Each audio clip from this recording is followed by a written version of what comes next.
Well, Brandon, you guys obviously had a tough challenge today from North Florida. Just talk about being able to still make the plays down the stretch when it counted to pull out with the victory. Yeah, I feel like our team showed a lot of toughness, a lot of resilience. Even though like we was struggling defensively tonight, but we was able to pull enough, get enough stops at the end of the game, pull through, get the win. Your drive and layup, Brandon, gave the ECU its last lead or kind of lead change in that final minute. To talk about that moment, if you go into the rim and kind of making that happen. We had a good JJ drove it real hard on the wing, forced rotation. They swung it to my end. I just took what they gave me, just got an open layup from rotation. So how surprising was North Florida to you guys tonight as you play a team that's 0-6? They came in here and played surprisingly well. I don't think it was surprising. We knew like they was a great three-point shooting team. It was just hard to run them off the line. But then we figured out how to get enough stops at the end of the game to just get the win. So we just got the win. Is all that matters. Brandon, talk about the very fact you're 5-0 now. You guys haven't played, I think you would say too, your best basketball yet, and you look up and you're 5-0. Your first conference game next Wednesday. How does it feel to not be playing your best basketball, but you're still winning, finding ways to win? Yeah, it feels good, but it shows that we got a lot to work on still. Like we can't get comfortable with winning. We still gotta figure out, work on our bad points, and just get better for next week. Because we know conference coming up, so we know it's gonna be a harder challenge. So we just trying to stay undefeated. Brandon, these little game situations you guys are in, back-to-back games, how much does this kind of pay dividends and get you guys experience down the road for games similar to this? Yeah, it gives us a lot of experience, especially from last year, because last year, like as y'all know, we lost a lot of close ones at the end of the game because we was a young team, we didn't know how to finish. But it's kind of good that we're going through this now so we can learn how to win at the end of the games.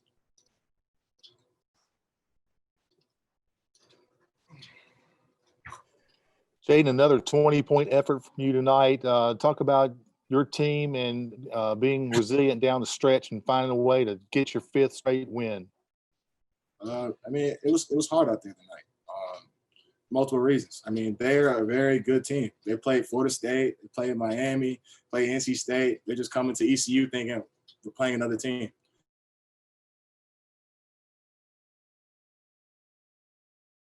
So they have all the experience. That's all that matters at the end of that. Jaden asked Brandon this, but these late game situations, going through those, how much do you think it will help you guys grow and get this experience throughout the season? It helps a lot going through late game situations, timely like free throw situations. He goes to the line 1-and-1. They're down by 1. He misses the first one. We get a rebound.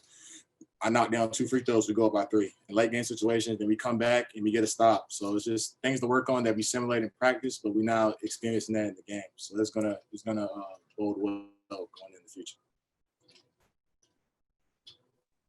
Jaden, talk about the fact, I know this doesn't matter to you right now, but maybe down after your career, you actually the fastest player in ECU history to get 1,200 points. You beat a guy now that's the ECU Hall of Famer, Lester Lyons. How does it feel to get that accomplishment? Credit to all my coaches and my teammates throughout my past 3 years, just always finding me, and just credit to myself for always working and staying humble. It's a nice accolade to have, and definitely look forward to the future to celebrating that, and further down the line with hopefully many more. But yeah, it's very cool that I'm very fast. I'm very humble, and it's a great honor to pass such a great player. Hey, Jaden, I know at the beginning of the season we asked about what it would be like to play in these empty kind of arenas and whatnot. Y'all obviously are 5-0 and enjoying playing at home. What has it been like now? Y'all have gotten hot, but you've done it without a lot of fans here. Something's working for y'all right at home, even though it's a kind of weird environment. It's good. The bench is way more lively than it's ever been. The guys starting defense chants, getting hype at the shots, calling out plays. It's been great for team bonding. And I think it's great that everyone's supportive, and no matter how many minutes you're playing, that everyone has a role. Everyone has a role in the team. It feels like they're in the game. So joining them on the bench. So it's a great feeling. So they're feeling.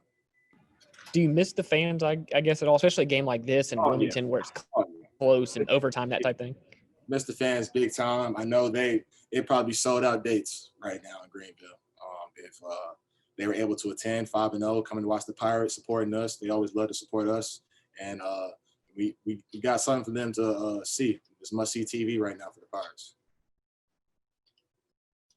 Well, I thought there was a couple spurts where we did some really good things. I thought there was a couple spurts where we didn't pay attention to scatter report or do some of the things that we wanted to do offensively. And those spurts were too long.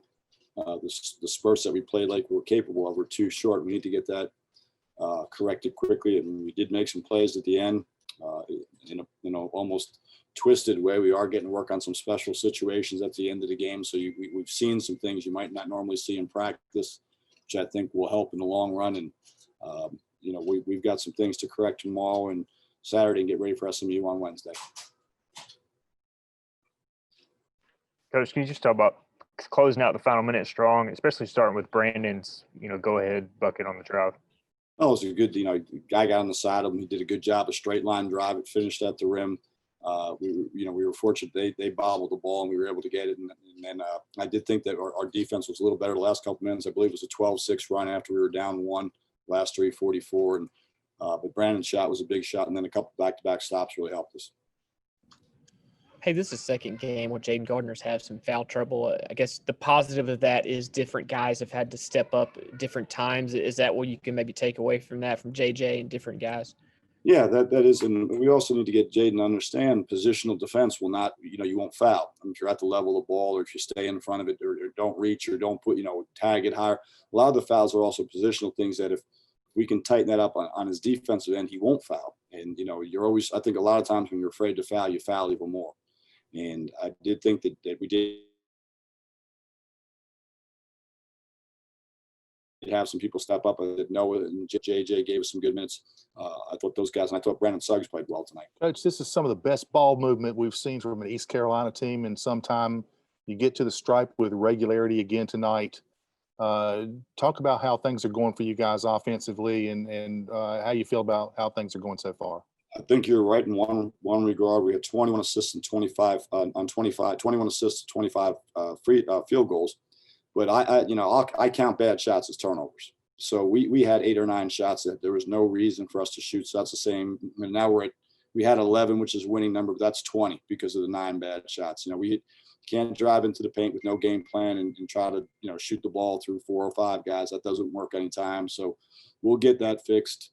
Good shots win games. We took a bunch of ones at the rim. I didn't think were very good, but the ball has moved better. For the most part, we are unselfish, and our assist turnover ratio is pretty good. Hey, this week, Coach, with Coach K, obviously got some headlines on kind of his thoughts on where college basketball is at, and it seems like coaches are speaking out. It's the holidays and whatnot. I mean, y'all are playing really well. Where are you kind of at with just resetting? I'm sure you want to play and guys want to play. I mean, how do you think things are going from where it's at? As well as it can go. I mean, we're in the middle of a pandemic and everything's not normal. I think that I say to our guys all the time, we're making sacrifices, but we're not frontline responders. I mean, we're playing basketball. You've got great medical care. If we want to play, every one of us has a choice whether to be here or not be here. These guys, the players can opt out, the coaches can opt out. It's been known to those guys, made mention to those guys a number of times they can do it. And I do think that they are making sacrifices to, about their family, but they're also getting rewarded because they get to play a game that they love. They get the opportunity to play a game that they love. I like our team. I like being around them. It's no fun for some of us on some of these situations, but the flip side of that is we get to play the game that we want to play. And like I'm saying, these guys, we're not first responders. We're just playing basketball. It's not that complicated. Coach, I know that there's always stuff you guys want to clean up. I mean, how much does that help the confidence, and where do you one of the things in learning how to win is understanding that you play the same way every game. That doesn't mean you have the same game plan. It's the same approach. And I think one of the things, and when you're a coach, I think we need to be harder when you're being successful, because the most natural thing to do is to take your foot off the gas a little bit.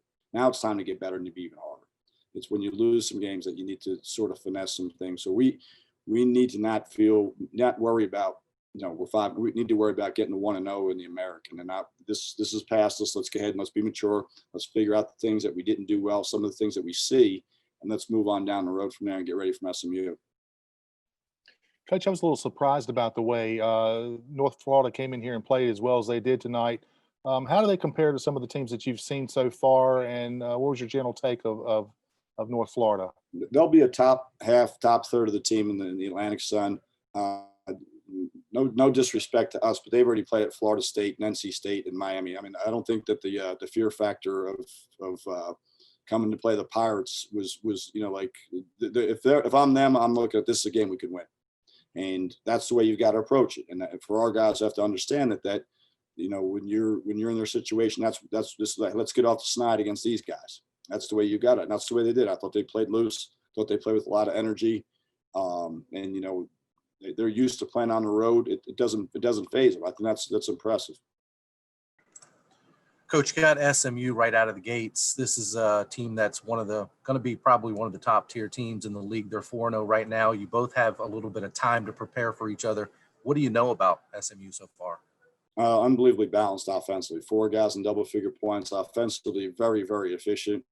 Can score from all 5 spots. A lot of experience. A lot of juniors and seniors in their lineup. Been there with for years. I do like their, Shagwa's playing, really well from looking at the numbers, and can really score from the backcourt. So the big thing that impresses me is their offensive numbers. Coach, can you talk about tonight? I know it's an individual stat, but with Jaden Gardner passing Lester Lyons the fastest to score 1,200 points. I know you were assistant coach under Eddie Payne with Lester Lyons, and with Jaden tonight, I know it's got to be a special moment for Jaden, and I know there's a lot of work to do for the team, but a special moment for him.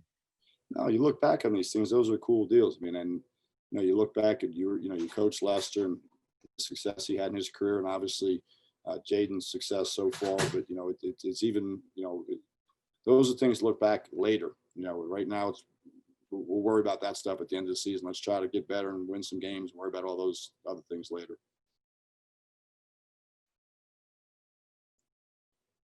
Anybody else, guys? Thanks, guys. Have a good night. Thanks. Good night.